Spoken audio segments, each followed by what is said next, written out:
दोस्तों, ईरान एक बहुत बड़े हमले की तैयारी कर रहा है, किसी और पर नहीं, इजराइल पर।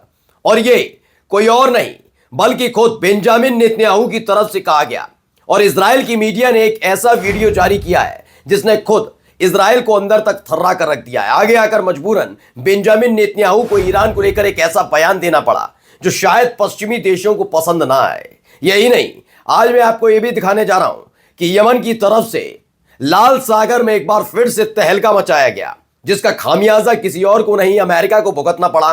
तो वहीं इजराइल में भी एक बड़े हमले का दावा यमन की तरफ से किया गया है। खबर सीरिया से भी है, अलग अलग जगह की खबरें हैं, मिडिल ईस्ट से जुड़ी हुई, रूस से जुड़ी हुई, तमाम खबरें एक साथ मैं आपको दिखाने जा रहा हूं। लेकिन उससे पहले एक छोटी सी अपील आपसे करना चाहूंगा। जो स्क्रीन पर आप क्यूआर कोड देख रहे हैं उस पर जितनी संभव मदद हो हमारी मदद कीजिएगा।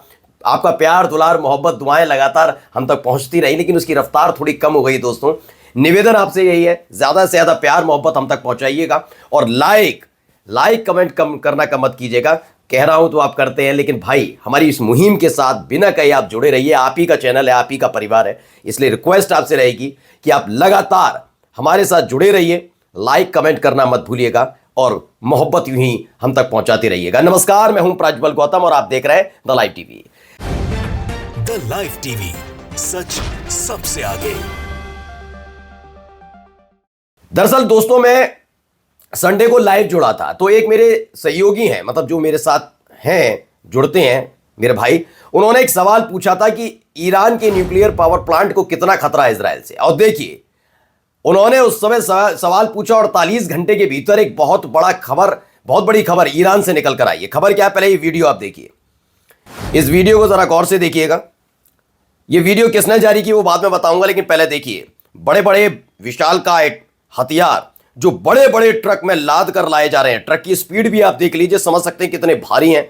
ये सारे के सारे इक्विपमेंट्स बाहर निकाले जा रहे हैं अपने तोपखाने से। ये किसने अपने तोपखाने से बाहर निकाले हैं आपको मैं बताऊंगा, लेकिन एक एक करके देखते चलिए कितनी तैयारी, क्या कुछ हो रहा है, कैसे उसे लोड किया जा रहा है और देखिए उसे फायर भी किया जा रहा है।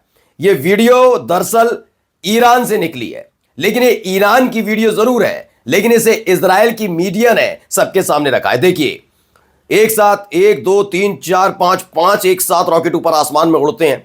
इस वीडियो के जरिए जो मैसेज देने की कोशिश, जो जानकारी देने की कोशिश इजराइल की मीडिया की तरफ से की, वो बताता हूं। दरअसल स्प्रिंटर ऑब्जर्वर ने एक ट्वीट किया और दावा किया कि इजराइल की मीडिया का कहना है, उसने ये वीडियो पब्लिश करके कहा है कि this is more than just an exercise. उनका कहना है, इजराइल की मीडिया का, कि ये एक एक्सरसाइज नहीं है सिर्फ, ये उससे कहीं ज्यादा है, यानी ईरान कुछ बड़ा करने का प्लान तैयार कर रहा है। इस तरह की आशंका इजराइल की मीडिया की तरफ से इस वीडियो को सामने रखते समय बताई गई है।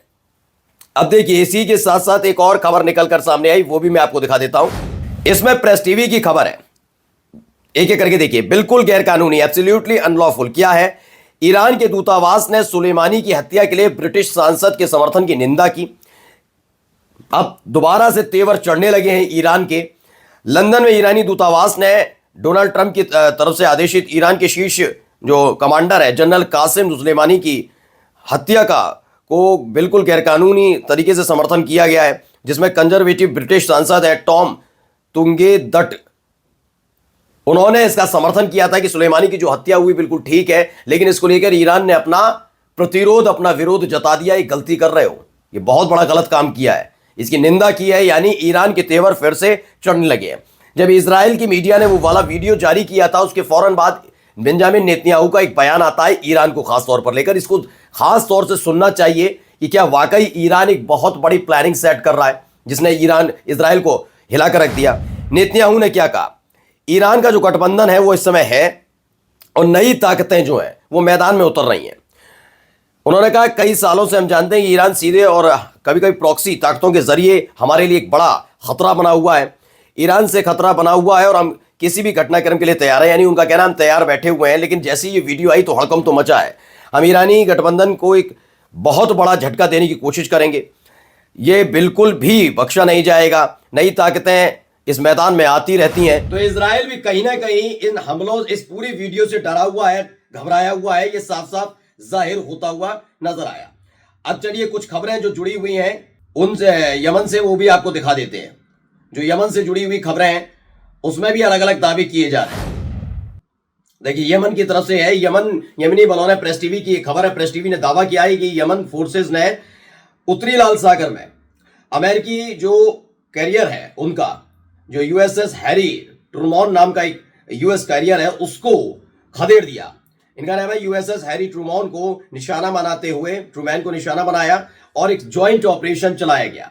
ये एक दावा यमन की तरफ से किया गया है। यही नहीं, एक और दावा देखिए, या सारी है, उन्होंने कहा कि 2 क्रूज मिसाइलों का इस्तेमाल किया गया, 4 ड्रोन का इस्तेमाल किया गया इस ऑपरेशन के लिए, जिसमें अमेरिकी जो कैरियर है ट्रूमैन, उस पर हमला किया गया। दरअसल ये हमला इसलिए किया गया, उनका दावा है क्योंकि वो यमन पर, सना पर हमला करने की तैयारी में था, लेकिन जब तक वो हमला करता उससे पहले ही उसे खदेड़ दिया गया। ये दावा यमन की तरफ से किया जा रहा है।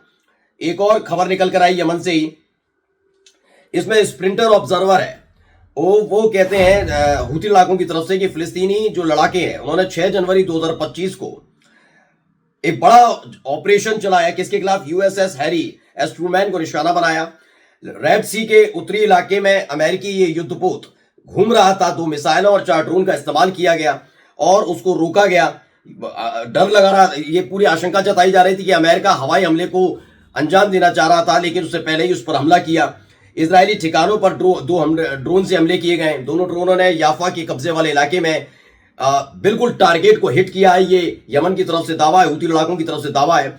एक ड्रोन जो है वो अशक्लोन इलाके में गया, जहां पर बिल्कुल सटीक इसने टारगेट को हिट किया है। उन्होंने बताया हमने तीसरा ऑपरेशन भी किया जो ड्रोन के जरिए ही किया गया, ये याफा में किया गया, जहां उनके एक मिलिट्री बेस को हमने निशाना बनाया है। बताया गया कि ये कार्रवाइयां लगातार फिलिस्तीनियों के खिलाफ हो रहे संघर्ष, फिलिस्तीनियों पर लगातार हो रहे हमले के विरोध में है। ऐसा दावा यमन की तरफ से किया गया है, हूती लड़ाकों की तरफ से। इस पूरे जो कुछ वहां पर हुआ उसके जरिए किया गया। इसी बीच प्रेस टीवी की तरफ से भी खबर आती है, उन्होंने बताया कि यमनी सेना ने तेल अवीव, अस्कलान में जो इजराइल के मिलिट्री बेस हैं उन पर 2 बड़े ऑपरेशंस को सफलतापूर्वक यानी कि सक्सेसफुली अंजाम दिया है। यह दावा प्रेस टीवी की तरफ से किया गया है कि यमन ने एक बहुत बड़ा झटका दे दिया है। वहीं स्प्रिंटर ऑब्जर्वर ने एक और खबर दिखाई है, उसमें बताया गया यमन की मीडिया जो कहती है, यमन में संयुक्त राष्ट्र के दूत हैं हंस ग्रंडबर्ग, उनकी मई 2023 में अपनी पिछली यात्रा के बाद पहली बार सना नेताओं के साथ चर्चा करने के लिए सना पहुंचे हैं। उन्होंने बताया कि जो कुछ वहां पर चल रहा है, यानी लाल सागर के साथ साथ अमेरिका, ब्रिटेन और फिर इजराइल एक साथ मिलकर हमला कर रहा है, फिर इजराइल उस पर हमला कर देता है, और सॉरी यमन हमला कर देता है इजराइल पर। ये तमाम चीजें, इन सबको देखते हुए संयुक्त राष्ट्र के जो राजदूत है वहां पर पहुंच रहे हैं, जिससे इस इलाके में शांति व्याप्त की जा सके, यह दावा किया जा रहा है। अब एक और खबर मैं पहले आपको दिखाने जा रहा हूं, देखिए यह खबर निकल कर आई है। एर्दोगन है तुर्की के राष्ट्रपति Recep Tayyip Erdogan. Sprinter observer कहते हैं कि we hope to reach a ceasefire in Gaza soon. अब गजा को लेकर कहा जा रहा है कि जल्द ही वहां पर सीज फायर को लेकर बात पूरे आखिरी चरण पर चल रही है, कोई और नहीं कह रहा, अब ये खुद आगे आकर एर्दोगन साहब कहते हैं। लेकिन इसमें कितनी सच्चाई है, क्योंकि पिछले हम 1.5 महीने से सुन रहे हैं, नवंबर के लास्ट से लेकर दिसंबर बीत गया, लग रहा था। और इजराइल में भी आप लगातार देख रहे हैं किस तरीके से वहां पर लगातार लोग प्रदर्शनकारी सड़क पर उतर रहे हैं, उसके बावजूद भी यह अभी तक इंप्लीमेंट नहीं किया जा सके। क्या वजह रही अभी देखेंगे। अब देखिए ट्रंप 20 जनवरी को लेंगे शपथ, 20 जनवरी को शपथ लेंगे राष्ट्रपति पद की, लेकिन उससे पहले उनका एक बयान आया, उस बयान को पढ़ना चाहिए, खासतौर पर इजराइल के लिए। वो, मैं इजराइल का अब तक का सबसे अच्छा दोस्त हूं और मैंने उसके लिए बहुत कुछ किया है, जिसमें यरूशलेम को उनकी राजधानी के रूप में मान्यता देना भी शामिल है। यानी अब जो बहुत सारी बातें हो रही थी ना, कौन ज्यादा बेहतर रहेगा, ट्रंप के शासन में कैसा रहेगी स्थिति, ये रहेगी वो रहेगी, देखिए अब ट्रंप धीरे धीरे वहीं पर आ गए। जैसे जैसे तारीख बढ़ रही है वैसे वैसे वो इजराइल के हिमायती बनते हुए नजर आ रहे हैं। ये अपने आप में चौंका देने वाली खबर भी मानी जा सकती है। चलिए एक खबर सीरिया से भी निकल कर आई है, वो भी आपको बता देता हूं। सीरिया से खबर निकली है जिसमें कहा है सीरिया में की जो गवर्नमेंट है इस समय की, जो ताजा गवर्नमेंट बनी है, उसने फैसला लिया है कि जो एम्प्लॉयड है वहां के, यानी जो काम करते हैं वहां पर, उनकी सैलरी को 400% बढ़ा दिया जाएगा और ये अगले महीने से लागू होने जा रहा है। यानी सीरिया में काम करने वाले जितने भी कर्मचारी हैं उनकी सैलरी को 1-2 गुना नहीं 400% बढ़ाने का ऐलान कर दिया गया सीरिया की गवर्नमेंट की तरफ से। ये एक बड़ा ऐलान वहां पर किया गया। अब चलिए अब रूस की तरफ भी चलते हैं कि रूस से भी कुछ खबरें निकल कर आई। पहले ये वीडियो आप देखिए, वीडियो के बाद बताता हूं हुआ क्या है। दरअसल इस वीडियो में आप देख ही रहे होंगे, उसको लेकर दावा किया गया है कि रूस की सुरक्षा बलों ने a large number of Ukrainian arm forces soldiers, यानी रूस की सुरक्षा बलों ने TASS को बताया कि तास को, जो उनका अपना वहां का वेबसाइट है, न्यूज एजेंसी है, उसको बताया कि भारी तादाद में यूक्रेन के सैनिकों ने सरेंडर कर दिया। ये सब कुछ हुआ है, कुर्स्क इलाका है वहां पर, यहां पर सरेंडर किया गया, यानी रूस की सेना ने कुर्स्क इलाके पर कहीं ना कहीं कब्जा कर लिया है, इस तरह का दावा वहां पर किया जा रहा है। कुल मिलाकर ईरान की जो एक्टिविटीज मैंने शुरुआत में दिखाई वो वाकई शंका से भरी हुई है कि क्या नए साल पर कोई बड़ा कदम उठाने जा रहा है ईरान। नमस्कार। द लाइव टीवी, सच सबसे आगे।